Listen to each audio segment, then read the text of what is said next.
Hello everyone, welcome back to my channel with a new lesson. This might be very important for you. நீங்கள் English பேசும் பொழுது விடக்கூடிய சிறிய mistakes but very காமனான mistakes சிலவற்றை தான் இன்றைக்கு நாங்கள் பார்க்க போகிறோம். ஸோ என்னோடய ஸ்டூடெண்ட்ஸ் அவர்களோட ப்ராக்டிக்கல் கிளாஸஸில் பேசும் பொழுது விட்ட இந்த மிஸ்டேக்ஸை வச்சு தான் இன்றைய வீடியோ நான் உங்களுக்காக உருவாக்கினேன். ஓகே, ஸோ இதே மிஸ்டேக்ஸை நீங்களும் பேசும்போது செய்கிறீங்களா அப்படின்றத செக் பண்ணிக்கொள்ளுங்க. அவ்வாறு பிழையாக நீங்கள் பேசுகிறீங்கன்னு சொன்னால் இனிமே கரெக்டாக பேசுங்க. Okay, shall we start then? First one, do you happy?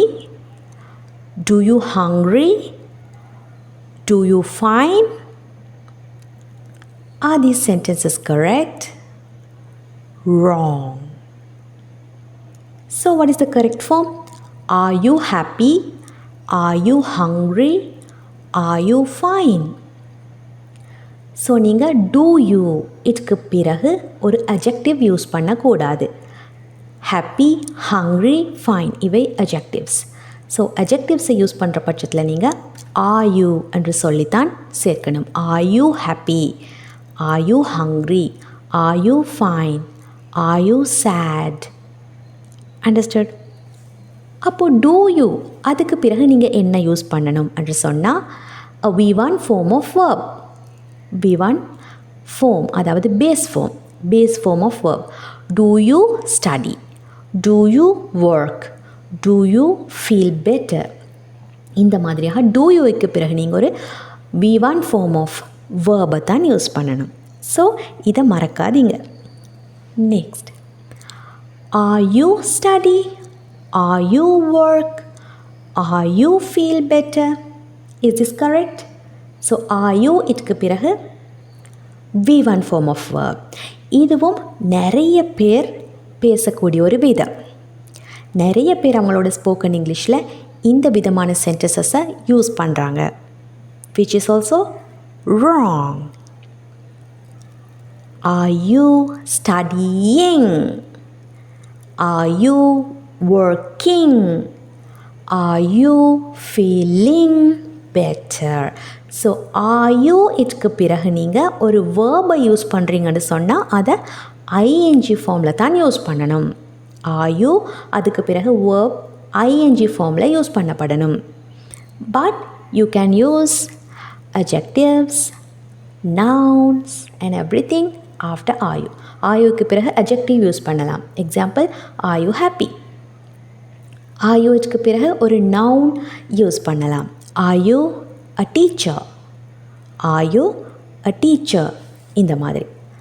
But are you இதுக்கு பிறகு நீங்கள் verb யூஸ் பண்ணுறீங்கன்னு சொன்னால் அதோட ing ஃபார்மில் தான் யூஸ் பண்ணணும்.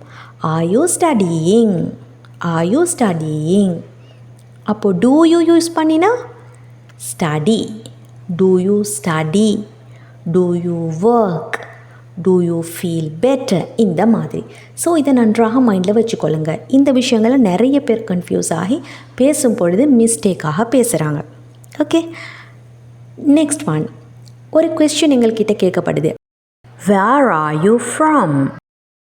ஸோ இந்த கொஸ்டினுக்கு நிறைய பேரோட answer I am Dubai, I am India, I am Colombo இந்த மாதிரி, which is also wrong. So எப்படி வரணும்? I am from Dubai, I am from India, I am from Colombo. Mind it also.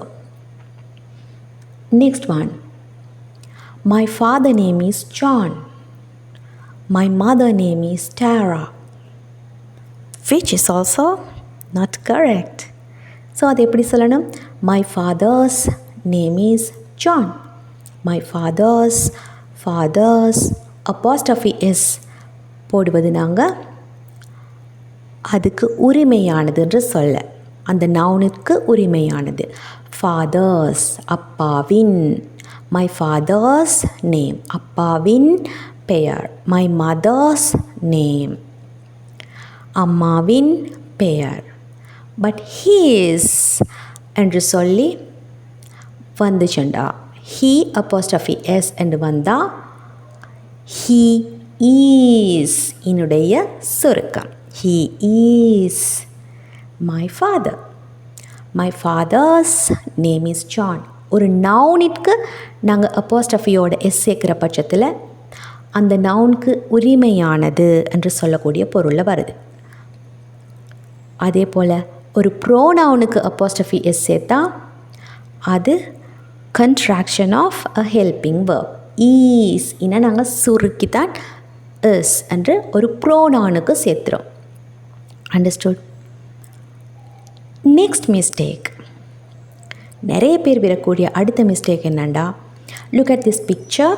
So இதுக்கு ஒரு சென்டென்ஸ் சொல்லுங்கள் அப்படி நாங்கள் கொடுத்தா எந்த மாதிரி சொல்வாங்கண்டா, there is a girl is riding a bicycle. There is a girl is riding a bicycle. What is the mistake? Extra is. There is a girl riding a bicycle. There is a girl riding a bicycle. See the next picture. There are many books are on the table. There are many books are on the table. What is the mistake? Are. There is one extra are. So in the sentence நீங்கள் எப்படி கரெக்டாக பேசுவது? There are many books on the table. There are many books on the table. So இந்த மாதிரியான மிஸ்டேக்ஸை இனி நீங்கள் விடாதீங்க. Because they are very tiny things. கிராமரில் இருக்கக்கூடிய ரொம்பவே பேசிக்கான விஷயங்கள். ஸோ இந்த சென்டென்சஸை நீங்கள் நிறைய கரெக்டாக சொல்லி ப்ராக்டிஸ் பண்ணுங்கள். தென் உங்களுக்கு இங்கிலீஷ் பேசுகிற சந்தர்ப்பத்தில் இந்த மிஸ்டேக்ஸ் இனிமே வரப்போகிறது இல்லை. Okay, so practice English well. Let's meet with another spoken English session. Until that, take care.